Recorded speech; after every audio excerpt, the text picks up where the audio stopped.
Hello my friends and welcome back. Thank you very much for being with me again today. I've been talking about this issue for some time on and off, and that is values are not situational.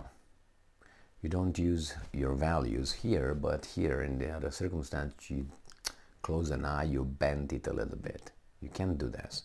That means that you don't have values, because values are or they're not. You can't say, well, in this circumstance I have value, in this one I don't have values. You don't have values in that case.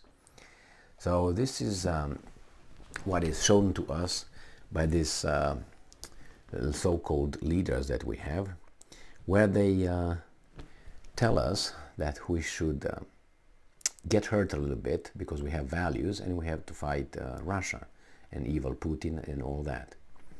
And they tell us that we have values and we are virtuous.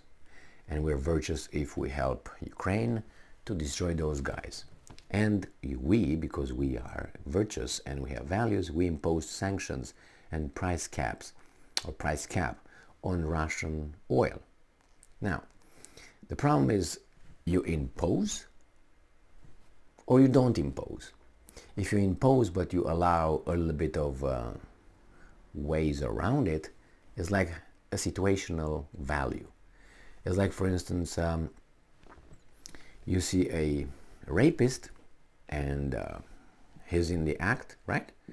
And you look at it and say, well, I know rape is wrong. I have my values that tell me this is wrong. I look at it, but I'm saying, well, if he uses a condom, then that's no rape anymore. All right, keep in mind this example with the title that I'm going to read from this article. It comes from Sputnik. And it is from today, actually from yesterday, the 30th of December 2022. United States, will not consider petroleum to be of Russian origin once it is transformed in another jurisdiction. So that means I'm Russia, you are in the United States. And, right, they impose sanctions and caps on the Russian oil that originates from Russia. That is the rape. If I give it to you straight, then that's rape. So that's no. But if I use it through another country, there's no more rape. That's perfectly okay. So how do you call this? What's your goal? The stated goal. The stated goal is to hurt Russia from getting some revenue. Correct? Correct.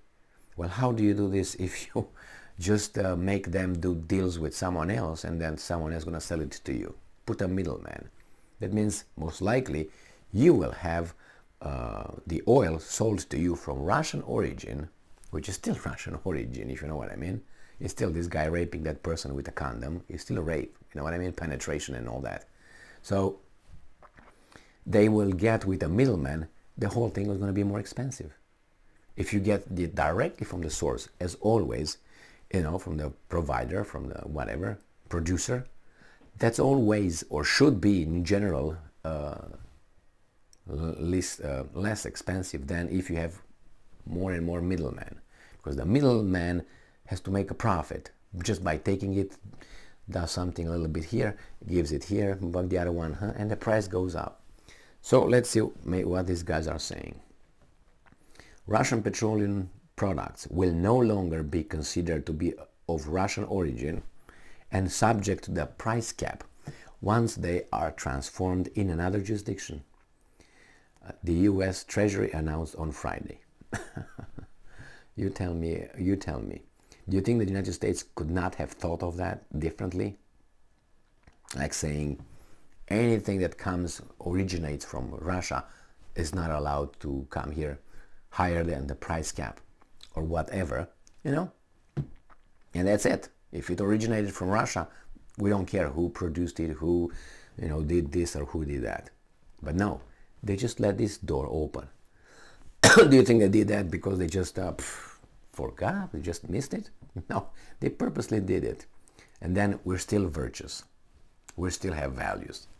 No, we don't.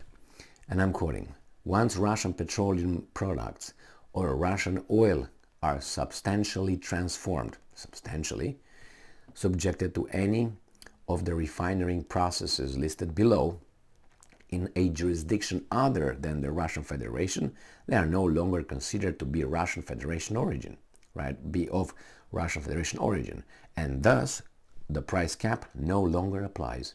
The Treasury says. So Russia gives its oil to India. India refines it, sells it to whomever above the price cap. There you have it.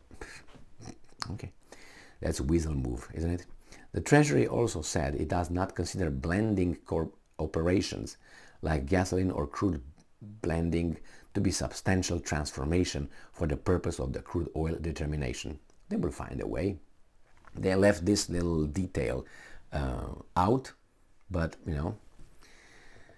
and I'm quoting, OFAC would not consider petroleum products to be of Russian Federation origin solely because they contain the minus amount of Russian petroleum products left over from a container or tank. It added, for purposes of assessing whether petroleum products are of Russian Federation origin, U.S. person may reasonably rely upon a certificate of origin, but should exercise caution if they have reason to believe such certificate has been falsified or is otherwise erroneous. Now, do you know how much corruption will develop this one? Those guys who are going to certificate those products, do you know how much money they will make? You think not? I know. Why? Because we're human. You can imagine how much power a fucking inspector would have? That's how he calls it. An inspector. Do you know how he can ban things? And they're gonna create a whole little how do you call it? Agency, enterprise between the law enforcement that checks on the inspector who checks on the product, the people that bring the product, and it's a lot of money involved. Do you think that everything is going to be, I think it's going to be corruption from A to Z right there. And I'm quoting, this document provides preliminary guidance on the blah, blah, blah. Anyway, the Treasury's Office of Foreign Assets Control expects to publish its final combined guidance for both Russian oil and Russian petroleum products before February 5, 2023. The Treasury said, to implement the price cap policy for Russian petroleum products, the Secretary of Treasury intends to issue, in consultation with the Secretary of State, a determination, the petroleum products determination, pursuant to Executive Order 14071, as it did to implement the price cap policy for Russian oil. That's crude determination, baby, boo, blah, blah, blah, blah, blah, bullshit. Nice talks and the beautiful words, but as I said, no teeth in this. It's just the form, not the content. Anyway, this is how you can figure out these guys are playing ball. Remember, the Soviet Union and the United States of America, the free world, did a lot of business during the Cold War, a lot of business together, and we didn't know about. I know for a fact, but anyway, that's a different story. But I can vouch for that because I know they had contracts between entities and so on, American companies and the Russian state.